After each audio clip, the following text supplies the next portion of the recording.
Hello adventurers and welcome back to the Fantasy Forge. Today we're cracking the code on a fundamental aspect of Dungeons & Dragons, ability scores, modifiers, and checks. Now these numbers help define your character's strengths, their weaknesses, and everything in between, so let's dive in and demystify these essential mechanics. So what are ability scores? Your ability score is the bedrock of your character. The ability score represents their raw potential in 6 key areas. Those are your strength, your dexterity, your constitution, your intelligence, your wisdom, and your charisma. Scores typically range from 3, hopefully not that low, to 18 for player characters, with a score of 10 or 11 being the average for a typical commoner. And that means that normal NPCs, shopkeepers, those sort of people that you run into in the game. Now, how do you calculate your ability modifiers? Your ability modifiers are derived from your ability scores and impact almost every action you take. You can find a table in the player's handbook, or you can calculate it by subtracting 10 from whatever the ability score is and then divide by 2 and round down. So an ability score of 18 gives you a +4 modifier, while an 8 gives you a -1.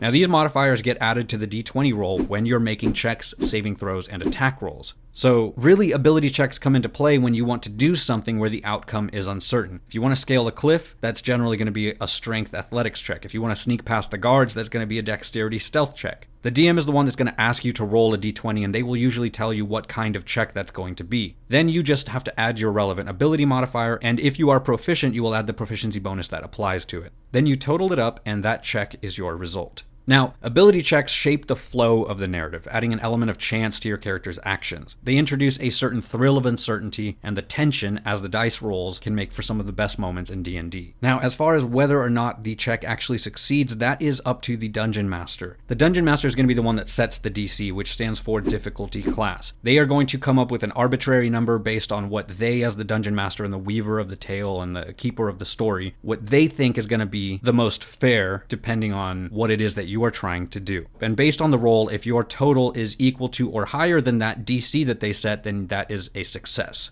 Now, ability scores, modifiers, checks, they all form the sort of mathematical heart of Dungeons & Dragons and also are kind of the precursor of modern-day video games, but they're more than just numbers. They help shape your character, they influence your decisions, and they create a world of unpredictability and excitement. So the next time that you're creating a character, or if you're creating your character for the very first time, you really want to think about where you're plugging in those stats, because those ability scores, which lead to the modifiers and ultimately to the checks, are really going to shape your gameplay. So next time you roll the dice, remember the power that they hold in shaping your D&D adventure. Thank you so much for watching. Forge on, adventurers, and we'll see you in the next video.